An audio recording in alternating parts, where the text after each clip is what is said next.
ബാലപീഡകരെന്ന് പറയുന്നത് നമുക്കതിനെ വളരെ കൃത്യമായിട്ട് അവരെ നമുക്ക് ക്ലാസിഫൈ ചെയ്ത് നമുക്ക് സംസാരിക്കാനായിട്ട് പറ്റും. അതായത് 6 വയസ്സിന് താഴെയുള്ള കുട്ടികളെ പീഡിപ്പിക്കുന്നവരെയാണ് നമ്മൾ പീഡോഫീൽ എന്ന് പറയും, പീഡോഫൈൽസ് എന്ന് പറയും. പീഡോഫീലിയ എന്നാണ് ഒരു ആക്ടിന് പറയുന്നത്. ഇത് ലൈംഗിക വൈകൃത സ്വഭാവമുള്ളവർ അല്ലെങ്കിൽ ലൈംഗിക വൈകൃത രോഗമുള്ളവരാണ്. അവിടെ തലച്ചോറ് ആ തരത്തിലാണ് അവർ സെറ്റ് ചെയ്തിരിക്കുന്നത്, ആ തരത്തിലാണ് ഡിസൈൻ ചെയ്തിരിക്കുന്നത്. അവർക്ക് യൗവനപ്രാപ്തി എത്താത്ത പിഞ്ചു കുഞ്ഞുങ്ങളോടാണ് അവർക്ക് നിർഭാഗ്യവശാൽ ആകർഷണം ഉണ്ടാകുന്നത്. അപ്പോൾ ഇത്തരത്തിൽ വരുമ്പോൾ സാധാരണഗതിയിൽ അവസരം കിട്ടുമ്പോഴാണ് അവരത് ഉപയോഗപ്പെടുത്തുന്നത്. അവസരം കിട്ടുക എന്ന് പറഞ്ഞാൽ ഫേവറബിൾ ആയിട്ടുള്ള സിറ്റുവേഷൻ. ഇപ്പോൾ ഈ ഒരു ഉദാഹരണം തന്നെ എടുത്താൽ, വീട്ടിലെന്തെങ്കിലും ഇഷ്യൂസ് ഉള്ളപ്പോൾ, അല്ലെങ്കിൽ അമ്മയ്ക്ക് സ്റ്റേബിൾ അല്ലാത്ത സ്വഭാവമുള്ളപ്പോൾ, അച്ഛൻ ഒരു പക്ഷേ മദ്യപാനിയാണെങ്കിൽ, അല്ലെങ്കിൽ എന്നും നിരന്തരം വഴക്കാണെന്നുണ്ടെങ്കിൽ, ഇത്തരം മോശം സാഹചര്യം വരുമ്പോൾ സ്വാഭാവികമായിട്ടും അച്ഛൻ്റെ അമ്മയുടെയും സൈഡിൽ നിന്നും ആ കുട്ടിക്ക് കിട്ടേണ്ട അറ്റൻഷൻ പാടെ കുറയുന്നു.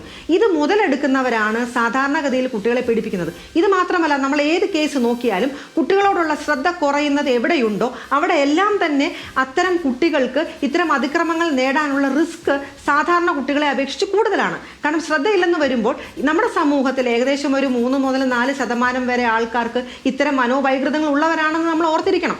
അവർക്ക് സാഹചര്യം കിട്ടുമ്പോഴാണ് ഇത്തരം രീതിയിൽ അവർ മുന്നോട്ട് വരുന്നത്. അല്ലാത്ത പക്ഷം അവർ ഭാവന കണ്ട് സംതൃപ്തി അടയുകയോ അല്ലെങ്കിൽ എന്തെങ്കിലും പോൺ മൂവി കണ്ട് സംതൃപ്തി അടയുകയോ ഒക്കെയാണ് അവർ ചെയ്യുന്നത്. അപ്പോൾ ഇത്തരം അവസരങ്ങൾ കിട്ടുന്നതാണ് ഏറ്റവും വലിയ അപകടകരം. പിന്നെ താങ്കൾ സൂചിപ്പിച്ചതുപോലെ ഇങ്ങനെയുള്ളവർ, എനിക്കിങ്ങനെ ഒരു പ്രശ്നമുണ്ട്, എനിക്കിങ്ങനെ ഒരു വികലതയുണ്ടെന്ന് ആരെങ്കിലും പറയുമോ? പറഞ്ഞാൽ ഇവരെ സമൂഹം അടുപ്പിക്കുമോ? അതുകൊണ്ട് അവർ സാധാരണഗതിയിൽ ഇത്തരം വ്യക്തിത്വ പ്രശ്നങ്ങളുള്ളവർ, ഇത് മാത്രമല്ല, ഇപ്പോൾ ഏതെങ്കിലും രീതിയിലുള്ള പേഴ്സണാലിറ്റി ഇഷ്യൂസ് ഉള്ളവർ, സാമൂഹ്യ വിരുദ്ധത ഉള്ളവർ, ലഹരി ഉപയോഗിക്കുന്നവർ, അല്ലെങ്കിൽ ഒരു പക്ഷേ എന്തെങ്കിലും ഗുരുതര മനോരോഗ പ്രശ്നങ്ങൾ ഉള്ളവർ, ഉദാഹരണത്തിന് മേനിയ പോലെയുള്ള ഒരു മനോരോഗ പ്രശ്നമൊക്കെ ഉള്ളവർക്ക് ആ സമയത്ത് അവർക്ക് ലൈംഗിക ത്വര വളരെയധികം കൂടുതലായിരിക്കും. അത് തന്നെയല്ല, ശരി തെറ്റ് വിവേചിച്ചറിയാനുള്ള കപ്പാസിറ്റി അവർക്ക് കുറവായിരിക്കും. അപ്പോൾ ആ സമയത്ത് അവർ കുഞ്ഞുങ്ങളെന്നോ അല്ലെങ്കിൽ മുതിർന്നവരെന്നോ നോക്കാതെ ആയിരിക്കാം ഒരു പക്ഷേ ഇത്തരം അതിക്രമങ്ങൾക്ക് മുതിരുന്നത്. അപ്പോൾ ഇത്തരം സാഹചര്യങ്ങൾ വരുമ്പോൾ പ്രത്യേകിച്ചും അതൊരു ഇമ്പൾസ് കൺട്രോൾ, അതായത് ത്വരയെ നിയന്ത്രിക്കാൻ, അനിയന്ത്രിതമായിട്ടുള്ള ത്വരയുള്ളവർ, അതിനെ നിയന്ത്രിക്കാൻ കപ്പാസിറ്റി ഇല്ലാത്ത തലച്ചോറാണെന്നുണ്ടെങ്കിൽ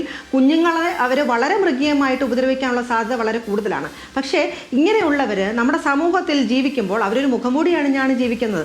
അവരുടെ ആ ഒരു റിയൽ ഒരു സാഹചര്യം അല്ലെങ്കിൽ അവരുടെ റിയൽ സ്വഭാവം മറ്റുള്ളവർക്ക് മനസ്സിലാകണമെന്നില്ല. അവരെപ്പോഴും മാന്യന്മാരായിട്ടായിരിക്കും ഒരുപക്ഷെ ജീവിക്കുന്നത്. സാഹചര്യം വരുമ്പോൾ മാത്രം അവരുടെ ഉള്ളിലുള്ളത് പുറത്തേക്ക് എടുക്കുന്ന ഒരു തരം പ്രവണതയാണ് അവർക്കുള്ളത്. അതൊരു 50% ആളുകളും അത്തരം രീതിയിൽ നമ്മുടെ സമൂഹത്തിൽ ഇപ്പോഴും മുഖംമൂടി അണിഞ്ഞ് ജീവിക്കുന്നുണ്ടെന്നുള്ളൊരു സത്യാവസ്ഥയാണ്. അതുകൊണ്ട് തന്നെ വളരെ ജാഗരൂകരായിട്ട് മാതാപിതാക്കൾ ഇരിക്കുക അല്ലെങ്കിൽ ഉറ്റവരിയ്ക്കുക എന്നുള്ളതാണ് നമ്മൾ പ്രത്യേകം ശ്രദ്ധിക്കേണ്ടത്.